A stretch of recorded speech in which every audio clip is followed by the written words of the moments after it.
नमस्कार, मैं हूं सुप्रिया सिंह। शुरुआत करते हैं दिल्ली की 10 बड़ी खबरों की।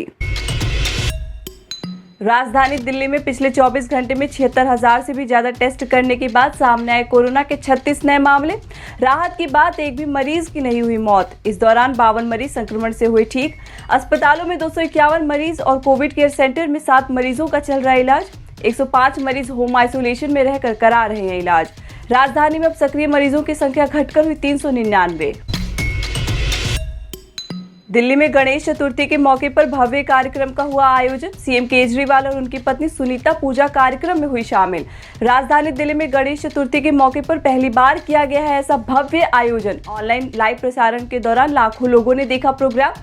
दिल्ली की केजरीवाल सरकार की दीपावली के मौके पर भी ऐसे ही भव्य आयोजन करने की है तैयारी। दिल्ली हाईकोर्ट ने दिल्ली सरकार को मुख्यमंत्री अरविंद केजरीवाल की उस घोषणा को लागू करने पर निर्णय लेने के लिए 2 हफ्ते का दिया समय, जिसमें कहा गया था कोरोना महामारी के दौरान अगर कोई गरीब किराएदार किराए का भुगतान करने में असमर्थ है तो राज्य इसका भुगतान करेगा। दिल्ली सरकार के वकील ने इस संबंध में किसी निष्कर्ष पर पहुंचने के लिए 2 सप्ताह का मांगा समय। अदालत ने दिल्ली सरकार को इस मामले पर 6 हफ्ते में निर्णय लेने का दिया था निर्देश, लेकिन सरकार आदेश पर नहीं कर पाई अमल। दिल्ली सरकार जल्द ही दिल्ली की पहली मल्टी लेवल बस पार्किंग की सुविधा करेगी विकसित। वसंत विहार और हरिनगर डिपो में परिवहन विभाग की ओर से मल्टी लेवल बस पार्किंग की सुविधा मुहैया की जाएगी। शून्य ऊर्जा, मल्टी लेवल पार्किंग और चार्जिंग स्टेशन सहित विश्व स्तरीय सुविधा विकसित करने के लिए national building construction corporation limited को परामर्शदाता नियुक्त किया गया है। दिल्ली सरकार की ओर से पिछले 4 महीने में जीनोम सीक्वेंसिंग के लिए भेजे गए 90% नमूनों में पाया गया कोरोना का डेल्टा वेरिएंट। दिल्ली आपदा प्रबंधन प्राधिकरण की बैठक में सरकार ने दी जानकारी। डेल्टा वेरिएंट की पहचान भारत में दिसंबर 2020 में की गई थी। देश में कोरोना की दूसरी लहर में डेल्टा वेरिएंट प्रमुख वजह रहा, जिसने लाखों लोगों को संक्रमित किया और हजारों लोगों की जान ले ली। चाणक्यपुरी में अति सुरक्षित माने जाने वाले एम्बेसी इलाके की सुरक्षा में सेंध का बड़ा मामला आया सामने। सुप्रीम कोर्ट में याचिका दाखिल करने दिल्ली आया एक वैज्ञानिक पार्किंग में पाकिस्तान उच्चायोग के ठीक पास इनोवा कार में करीब 7 दिन तक रहा। चाणक्यपुरी समेत नई दिल्ली जिला पुलिस को मामले की भनक तक नहीं लगी। मामला जब संज्ञान में आया तो लापरवाही बरतने पर बीट अफसर को किया गया निलंबित। दिल्ली पुलिस की स्पेशल सेल और खुफिया विभाग ने वैज्ञानिक से संयुक्त रूप से की पूछताछ।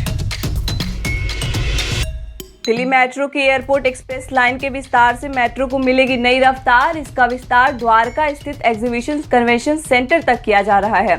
इस लाइन पर मेट्रो सेवा के शुरू होने से यात्रियों को हाई स्पीड मेट्रो में कन्वेंशन सेंटर तक सफर का मिलेगा मौका। इस लाइन पर सफर के लिए QR कोड से टिकट, वाईफाई, लैपटॉप चार्जिंग, अलग सीटें होने सहित मौजूद हैं कई और सुविधाएं। उत्तर प्रदेश में वायरल के मामले तेजी से बढ़ने के बाद अब राजधानी में बच्चों में भी वायरल का बड़ा प्रकोप। अस्पतालों में पहुंच रहे बच्चों को तेज बुखार और उल्टी दस्त की समस्या सबसे अधिक। कई बच्चों को गंभीर हालत में करना पड़ रहा है भर्ती। इनमें नवजात बच्चों की हालत ज्यादा खराब। डॉक्टरों का कहना है इस मौसम में ये बीमारियां तेजी से फैलती हैं, इसलिए सावधानी बरतने की है जरूरत। राजधानी दिल्ली के ITO इलाके में गुरुद्वारा चुनाव निदेशालय में हंगामे को लेकर दिल्ली पुलिस ने दर्ज की FIR। पुलिस के एक वरिष्ठ अधिकारी ने बताया गुरुद्वारा चुनाव निदेशालय की शिकायत के आधार पर दर्ज किया गया है मामला।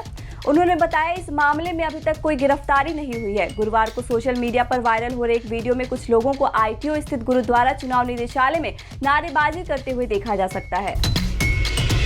BACS ने दिल्ली में बनाया पहला सोलर माइक्रोग्रिड। मालवीय नगर के शिवालिक में 5.5 करोड़ रुपए की लागत से बनाए गए इस सोलर माइक्रोग्रिड का दिल्ली के ऊर्जा मंत्री सत्येंद्र जैन ने किया उद्घाटन। इससे 100 किलोवाट सौर ऊर्जा का होगा उत्पादन। इसके साथ ही लिथियम आयन बैटरी में 466 किलोवाट सौर ऊर्जा का भंडारण हो सकेगा संभव। इससे बिजली के ग्रिड या नेटवर्क में खराबी आने की स्थिति में अस्पताल व अन्य जरूरी सेवाओं और आम उपभोक्ताओं को बिना बाधा के बिजली आपूर्ति करने में मिलेगी मदद। आप देख रहे थे दिल्ली की 10 बड़ी खबरें। हमारी बाकी खबरों की अपडेट्स पाने के लिए चैनल को सब्सक्राइब कर लीजिए। नमस्कार।